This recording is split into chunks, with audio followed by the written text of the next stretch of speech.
ಮತ್ತಷ್ಟು ಡೀಟೇಲ್ಸ್ ಕೊಡ್ತಾರೆ ನಮ್ಮ ಪ್ರತಿನಿಧಿ ಧನು. ಇದೀಗ ಈ ನಟ ಅಂತಂದ್ರೆ ರಾಜ್ ಅವರ ನಿವಾಸದಿಂದಲೇ ಈಗ ನೇರವಾಗಿ ಜಾಯಿನ್ ಆಗ್ತಿದ್ದಾರೆ. ಈಗ ಧನು ನೋಡ್ತಾ ಇದೀವಿ ಪರಿಸ್ಥಿತಿ ಹೇಗಿದೆ ಅಂತ ಹೇಳಿ. ಎಲ್ಲರೂ ಕೂಡ ಈಗ ಈ ಒಂದು ದುಃಖದಲ್ಲೇ ಇದ್ದಾರೆ. ಅದರಲ್ಲೂ ಕೂಡ ಅವರ ಕುಟುಂಬಸ್ಥರೇ ಇರ್ಬೋದು ಅಥವಾ ಸ್ಟಾರ್ಸ್ ಇರ್ಬೋದು, ಸೆಲೆಬ್ರಿಟೀಸ್ ಇರ್ಬೋದು, ಎಲ್ಲರೂ ಕೂಡ ಈಗ ಅವ್ರ ಮನೆ ಹತ್ರ ಹೋಗ್ತಾ ಇದ್ದಾರೆ. ಈಗ ಅವ್ರ ಪರಿಸ್ಥಿತಿ ಹೇಗಿದೆ, ಅವ್ರ ಫ್ಯಾಮಿಲಿ ಅವ್ರ ಪರಿಸ್ಥಿತಿ ಹೇಗಿದೆ, ಇದೆಲ್ಲವೂ ಕೂಡ ಹೇಗಾಯ್ತು, ಏನ್ ಹೇಳ್ತಿದ್ದಾರೆ ಬಂದಿರುವಂತಹ ನಟ ನಟಿಯರು, ಅವರ ಸ್ನೇಹಿತರು?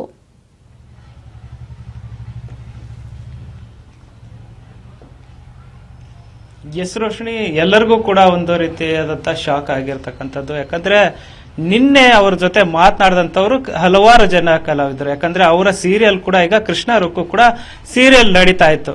ಎಸ್ ನಾರಾಯಣ ಅವ್ರು ಇವಾಗ ಮಾತನಾಡಿದ ಪ್ರಕಾರ ಏನಂದ್ರೆ, ಇವತ್ತು ಬೆಳಗ್ಗೆ ಶೂಟಿಂಗ್ ಹೋಗ್ಬೇಕಾಗಿತ್ತು, ಎಲ್ಲ ಶೂಟಿಂಗಿಗೂ ಕೂಡ ಸಿದ್ಧತೆ ಆಗಿತ್ತು. ಶೂಟಿಂಗಿಗೆ ರೆಡಿ ಆಗುವಂತ ಸಂದರ್ಭದಲ್ಲಿ ಬೆಳಗ್ಗೆ 8 ಗಂಟೆಗೆ ಅವ್ರಿಗೆ ಕಾಲ್ ಬರುತ್ತೆ, ಎಸ್ ನಾರಾಯಣ ಅವರಿಗೆ ಇವತ್ತು ಶೂಟಿಂಗ್ ಕ್ಯಾನ್ಸಲ್ ಸರ್ ಅಂತ. ಯಾಕೆ ಅಂತ ಕೇಳಿದಾಗ ದಿಲೀಪ್ ರಾಜ್ ಅವ್ರು ಹೋಗ್ಬಿಟ್ರು. ಅವ್ರಿಗೆ ಒಂದು ರೀತಿ ಒಂದು ಕ್ಷಣ ಅವ್ರಿಗೆ ನಂಬಕ್ ಆಗ್ಲಿಲ್ಲ. ಹೇಗೆ ಅಂದ್ರೆ, ಅಪ್ಪು ಅವರು ಹೋದಂತ ಸಂದರ್ಭದಲ್ಲಿ ನನಗೆ ಹೇಗೆ ನಂಬೋಕ ಸಾಧ್ಯ ಆಗ್ಲಿಲ್ವೋ ಅದೇ ರೀತಿ ಇವತ್ತು ಕೂಡ ನನಗೆ ಅದೇ ರೀತಿ ಆದಂತ ಒಂದು ಸಂದರ್ಭ ಇವತ್ತು ನನಗೆ ಎದುರಾಗಿದ್ದು.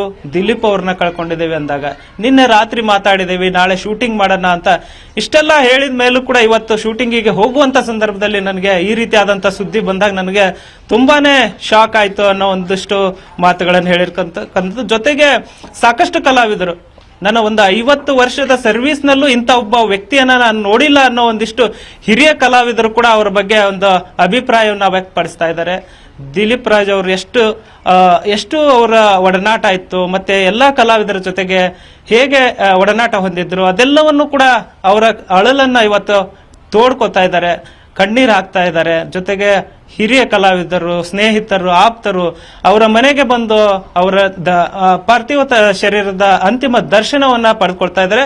ಸೊ ಈ ಸದ್ಯದ ಮಾಹಿತಿ ಪ್ರಕಾರ 1 ಗಂಟೆವರೆಗೂ ಉತ್ತರಹಳ್ಳಿ ನಿವಾಸದಲ್ಲಿ ಅವರ ಪಾರ್ಥಿವ ಶರೀರ ಇದೆ.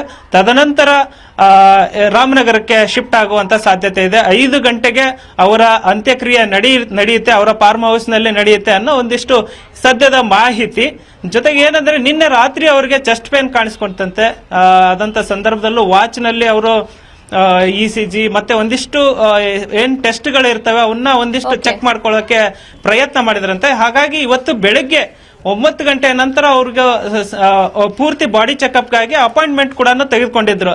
ಆದ್ರೆ ವಿಧಿವಶ ಅವ್ರನ್ನ ಆಸ್ಪತ್ರೆ ಸೇರೋದಕ್ಕೂ ಬಿಡ್ಲಿಲ್ಲ. ಮನೆಯಲ್ಲೇ ಅವ್ರಿಗೆ ಎದೆ ನೋವು ಕಾಣಿಸ್ಕೊಂಡು ಇವತ್ತು ಇಹಲೋಕವನ್ನ ತ್ಯಜಿಸಿರ್ತಕ್ಕಂಥದ್ದು. ಅಪೋಲೋ ಆಸ್ಪತ್ರೆಗೆ ದೌಡಾಯಿಸಿದ್ರು ಕೂಡ ಚಿಕಿತ್ಸೆ ಫಲಕಾರಿಯಾಗದೆ ಕೊನೆ ಉಸಿರನ್ನ ಎಳೆದಿರ್ತಕ್ಕಂಥದ್ದು. ರೋಶ್ನಿ, ಥ್ಯಾಂಕ್ ಯು ಧನು, ನೀವೆಲ್ಲ ಡೀಟೇಲ್ಸ್ಗಾಗಿ.